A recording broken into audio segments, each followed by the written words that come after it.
just want it. Can you see myself? Can you see myself? Can you see myself? Like distance runners on a measured course, all of us will move through time in a roughly predictable pattern.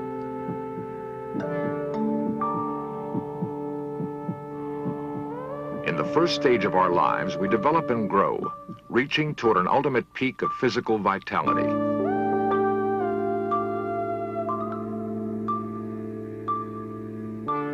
As we mature, however, the body begins an irreversible process of gradually wearing out.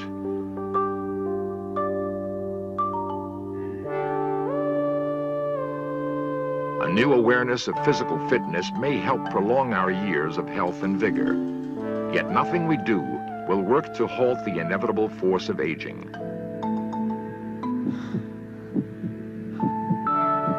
Most of the changes of aging take place deep inside the body.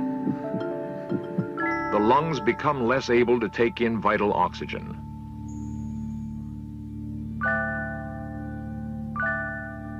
Powerful muscles gradually lose their strength. The heart loses power and pumps less blood. Bones grow ever more brittle.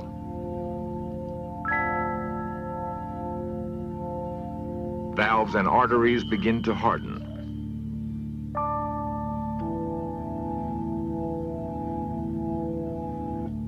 Blood no longer circulates as well. As our lives continue, the symptoms of deterioration grow worse. The body becomes more and more vulnerable. Finally, we encounter a stress that is greater than our physical resistance. Often, it is only a minor accident or chance infection, but this time, it brings life to an end. Each of us must at some time confront the grim reality of growing old. With every passing year, the visible signs of wear and decline become more and more apparent. Try as we might to hide the fact, our wrinkling, sagging, and loss of strength tell us undeniably that we are aging.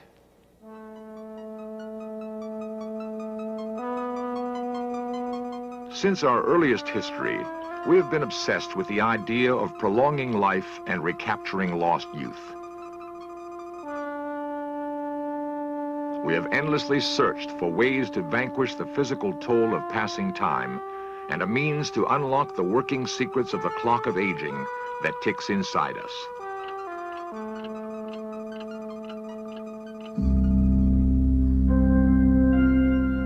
Alchemists sought for centuries to brew an elixir of life that would reverse the effects of age.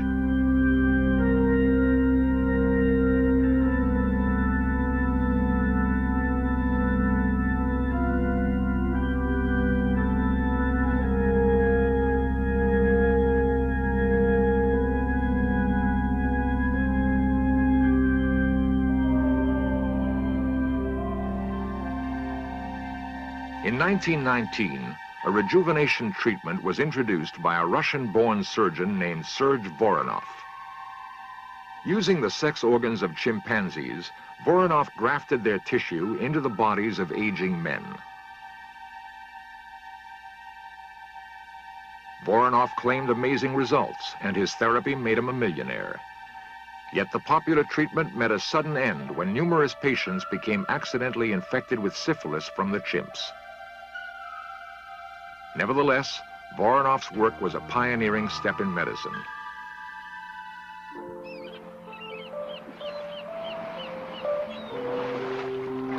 Today, near the warm waters of the Bahamas, a youth spa offers perhaps more modern techniques of rejuvenation.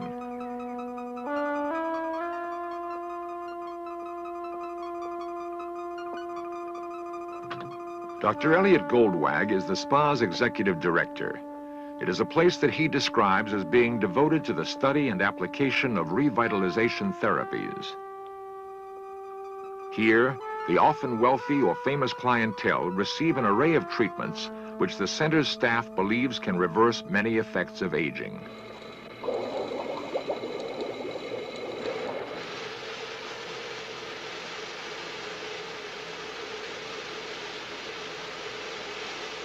To open pores and renew the skin, faces are bathed in a warm mist of steam.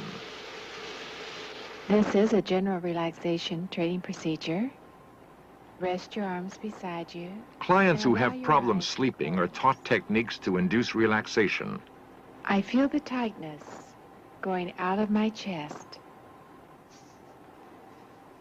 The skin is carefully checked for flaws and signs of unusual wear.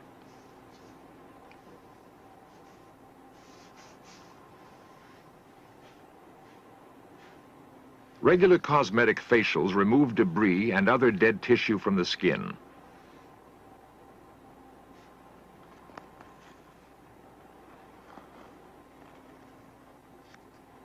A facial mask is said to improve color and texture and to restore youthfulness.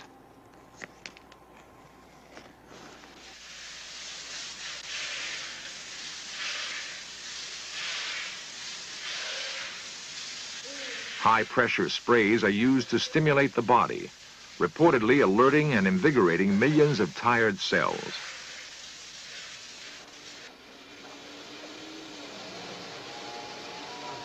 Inhaling atomized seawater mixed with aromatic oils is prescribed to aid respiration.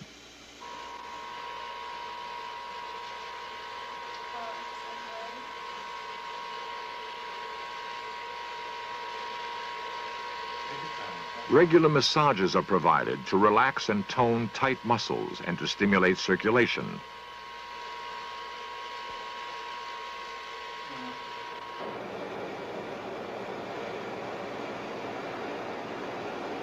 Warm seawater baths are said to allow natural minerals to absorb into the skin.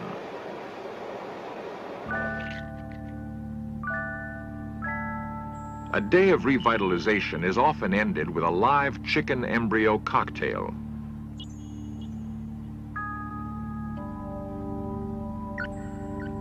The egg is believed to act as a biological catalyst to stimulate healthy cell growth and revitalize tissue. Cell therapy is another treatment offered at the center. Cells from unborn lambs supposedly revitalize aging tissue when injected into the body.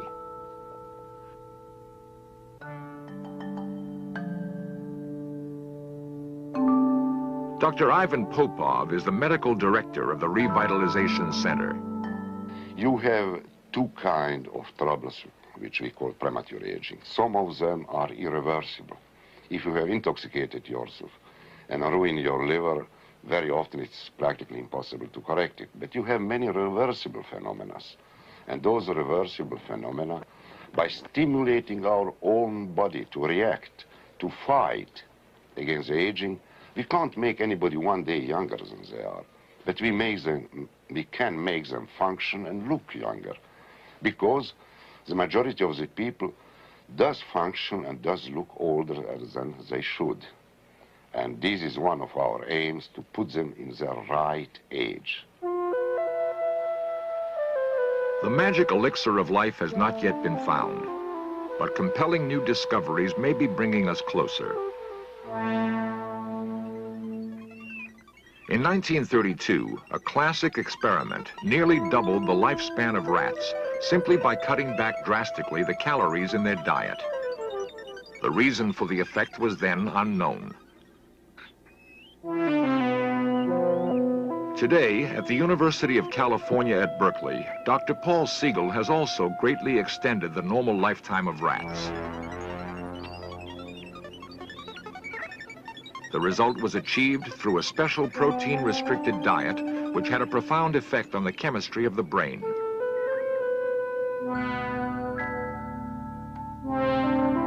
Siegel showed that within the brain, specific chemicals control many of the signals that influence aging. By altering that chemical balance, the clock of aging can be reset. Since the mechanism of aging may not be very much different in rats than in humans, it implies that we're no longer stuck with the idea that we have to get old. It means that we can now devise treatments that can alter the rate of aging, not only in rats, but eventually in humans. For the first time, the mystery of why we age is being seriously challenged. Scientists in many fields are now making dramatic and far-reaching discoveries.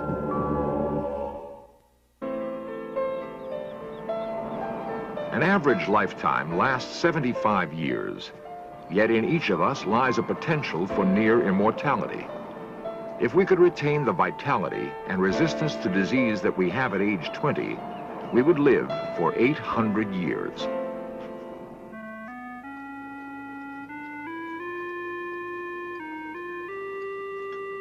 At UCLA, Dr. Roy Walford has linked aging to the body's complex immunity system. Dr. Walford believes that aging may not be a slow wearing out of the body, but rather an active self-destruct process. When a germ or foreign tissue has entered the body, a special blood cell of the immunity system quickly moves in to destroy it. Dr. Walford believes that with time, the immunity system loses its ability to tell the difference between the body's own cells and foreign invaders that should be destroyed.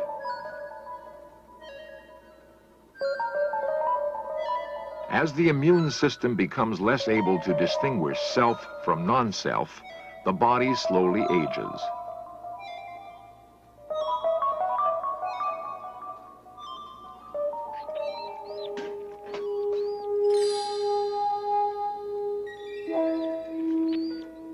Experiments with mice have supported Dr. Walford's ingenious theory. When injected with drugs to suppress their immune systems, their lifespans were greatly increased.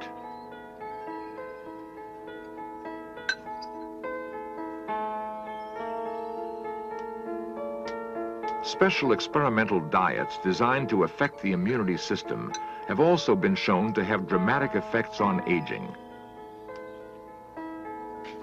Two mice are the same age.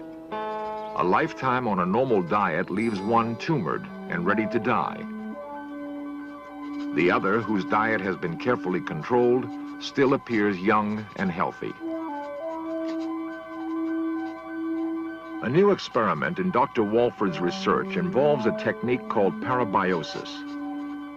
A young and an old mouse are surgically attached to share a common bloodstream. Perhaps the younger mouse's immune system will extend the lifespan of the older mouse.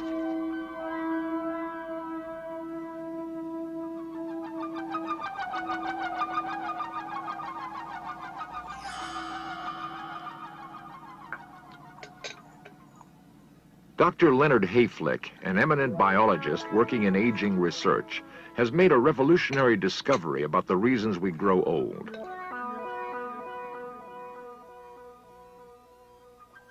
It was long thought that individual human cells could continue living indefinitely. Yet Dr. Hayflick found that our cells have a maximum lifespan. They can divide only about 50 times before they wear out and die. If indeed the clock of aging lies deep inside each cell, there may be an ultimate limit on how long we can ever hope to live. I think the goal of extending our useful lives for longer periods of time within the normal lifespan is certainly a possibility and a probability. But I think that increasing the absolute lifespan for man is very improbable.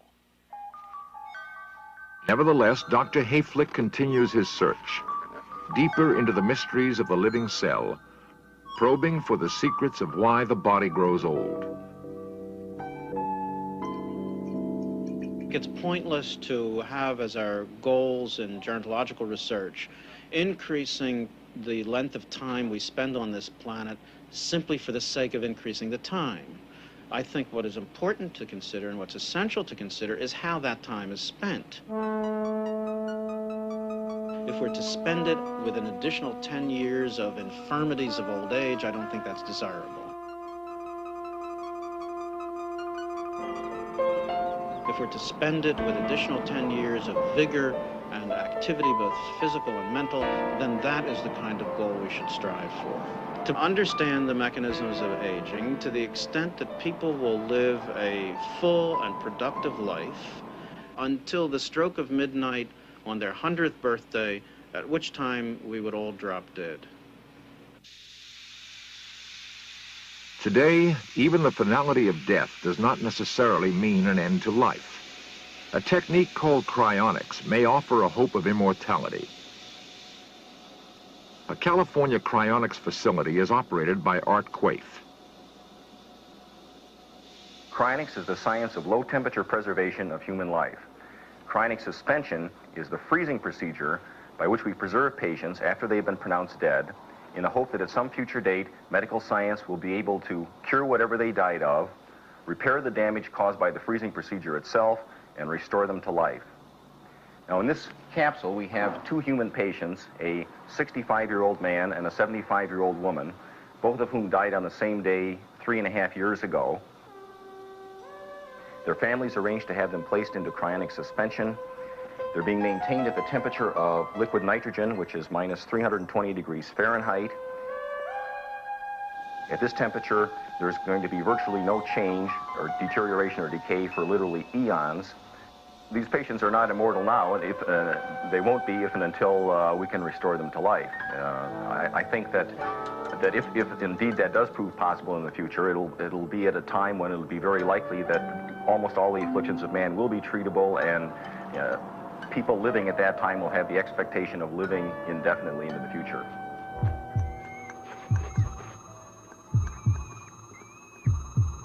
Under careful laboratory controls, a hamster is painlessly put to death.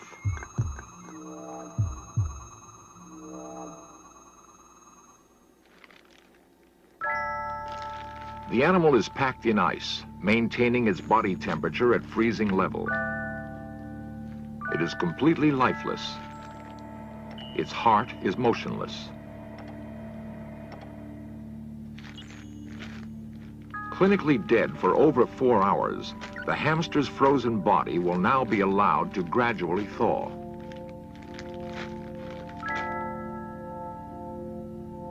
Dr. Paul Siegel will carefully monitor its temperature and other vital signs. So far, there is no indication of life. The hamster is still dead. Dr. Siegel now uses a simple desk lamp to help warm the hamster. There is still no sign of life. Suddenly, a faint heartbeat registers on the EKG. The hamster may be coming back. Artificial respiration aids the animal with its first attempts at breathing. Its temperature is now rising, its heart beating stronger. Yeah, that was her, wasn't it? That's her. Yeah, she's doing it. She's starting doing to it. breathe on her own a little bit. She's starting to take her first few attempts at breathing. You can see her abdomen every once in a while, about every 10-15 seconds, she'll take in a deep breath. She still needs some help, though. There it goes. That's her. See? See it? See the reflexes? Okay, remove the nose cone.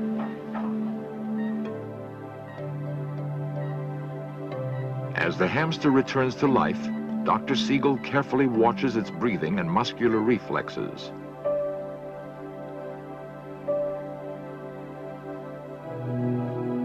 Though the hamster's body temperature is still very low, it will quickly return to normal.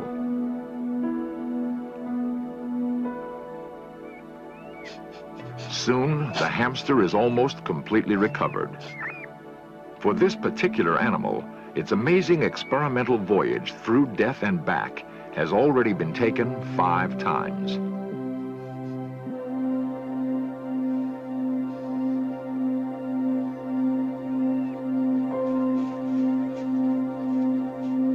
Today, for some laboratory animals, the boundaries between life and death are becoming less distinct. It may not be long before we ourselves can venture safely through death and return to catch at least a glimpse of immortality. Though aging and death may be what nature planned for us, science is at last unraveling some of the mysteries of growing old. The process is no longer beyond our understanding and is quickly becoming controllable.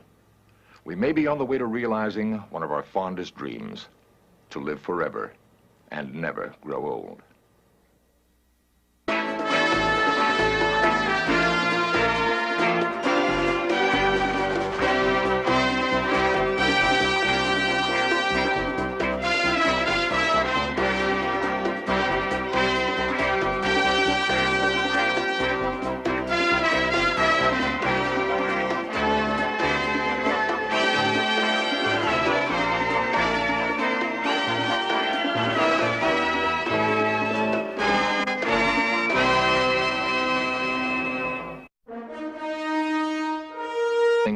Sagging and loss of strength tell us undeniably that we are aging.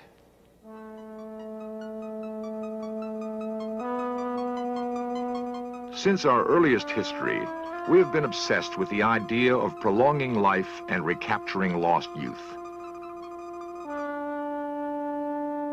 We have endlessly searched for ways to vanquish the physical toll of passing time and a means to unlock the working secrets of the clock of aging that ticks inside us.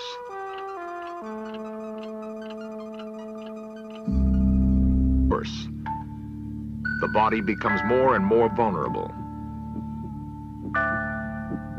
Finally, we encounter a stress that is greater than our physical resistance. Often, it is only a minor accident or chance infection, but this time, it brings life to an end. Each of us must at some time confront the grim reality of growing old. With every passing year, the visible signs of wear and decline become more and more apparent. Try as we might to hide the fact, our wrinkly process of gradually wearing out.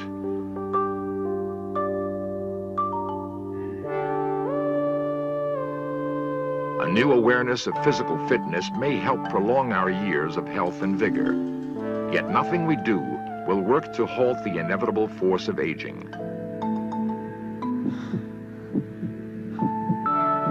Most of the changes of aging take place deep inside the body. The lungs become less able to take in vital oxygen.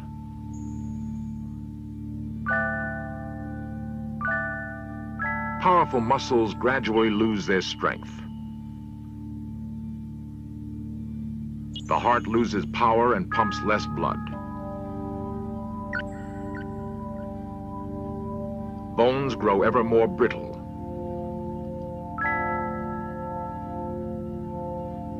Valves and arteries begin to harden.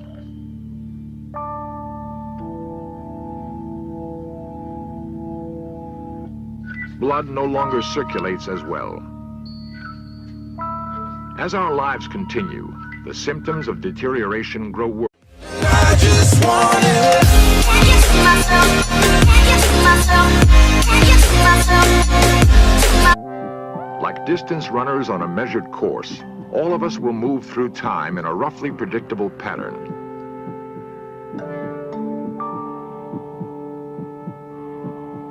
In the first stage of our lives, we develop and grow, reaching toward an ultimate peak of physical vitality.